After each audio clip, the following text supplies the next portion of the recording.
নমস্কার বন্ধুরা, অজানার পথের নতুন পর্বে আপনাদের সকলকে স্বাগত জানাই।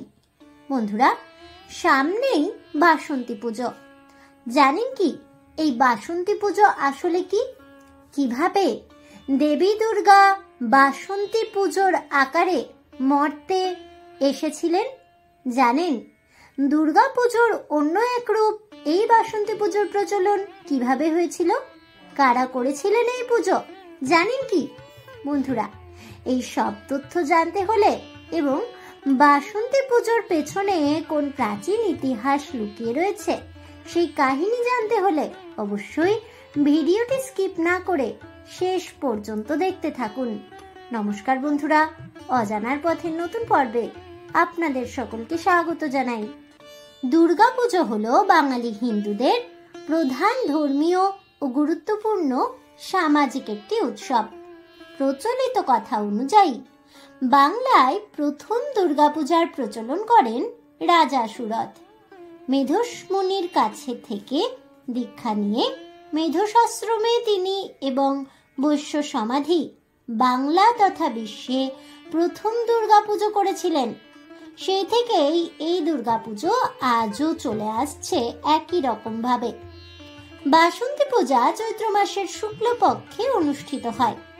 রাজা সুরথ বসন্তকালে প্রথম দুর্গাপূজার প্রচলন করেছিলেন, তাই এই পুজোর আরো এক নাম হয়ে যায় বাসন্তী পূজা।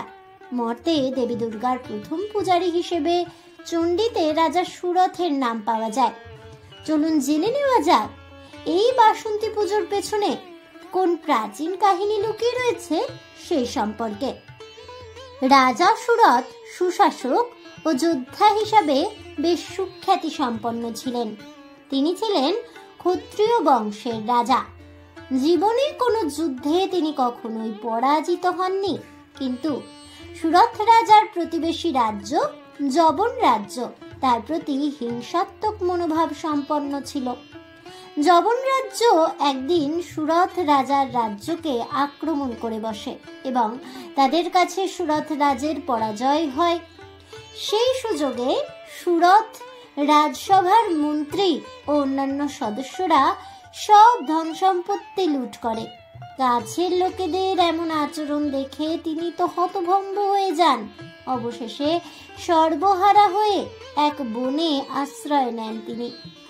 গভীর বনের মধ্যে ঘুরতে ঘুরতে তিনি মেধস ঋষির আশ্রমে এসে হাজির হন। ঋষি রাজার সমাদর করে তার আশ্রমে থাকতে বলেন তাদের। আশ্রমে থেকেও রাজার মনে কোনো শান্তি ছিল না। তিনি সবসময় তার হারানো রাজ্য ও তার প্রজাদের ভালো মন্দের কথা চিন্তা করে অস্থির হতেন। বনের মধ্যে একদিন সুরথ রাজার সমাধি নামে একজনের সঙ্গে দেখা হয়। তার সাথে কথা বলে সুরথ রাজ জানতে পারেন সমাধির বিষয় সম্পত্তি কেড়ে নিয়ে তার স্ত্রী ও ছেলে তাকে বাড়ি থেকে তাড়িয়ে দিয়েছে। সমাধিও তারই মতো স্বজন প্রতারিত ও সর্বহারা, কিন্তু তিনিও সবসময় তার স্ত্রী ও ছেলের ভালো মন্দের কথা চিন্তা করে শঙ্কিত হন।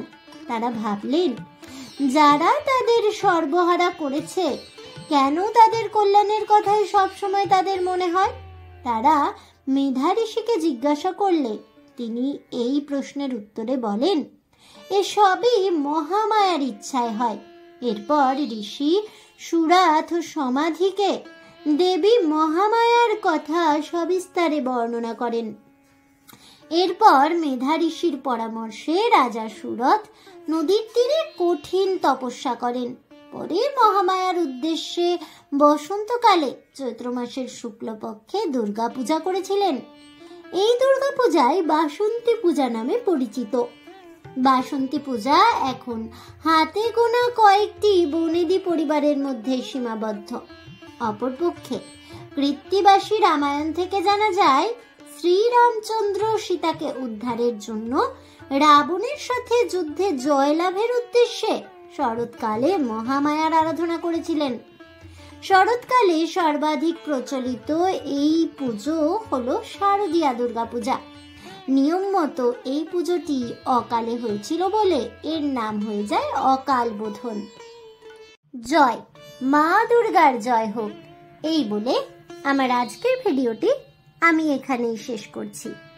তাহলে বন্ধুরা, বাসন্তী পূজা কবে, কিভাবে, কার হাত দিয়ে প্রথম শুরু হয়েছিল এবং এই পুজোর পেছনে কোন প্রাচীন কাহিনী লুকিয়ে রয়েছে সে সম্পর্কে বিস্তারিত জেনে আপনাদের কেমন লাগলো অবশ্যই আমাকে কমেন্টে জানাবেন। ভিডিওটি ভালো লেগে থাকলে লাইক শেয়ার করতে ভুলবেন না। আমার চ্যানেলের নতুন বন্ধু হয়ে থাকলে চ্যানেলটিকে সাবস্ক্রাইব করে দেবেন। পাশে থাকা বেল বাটনটি প্রেস করে রাখবেন নতুন ভিডিওর নোটিফিকেশন পাওয়ার জন্য। দেখা হচ্ছে পরের ভিডিওতে।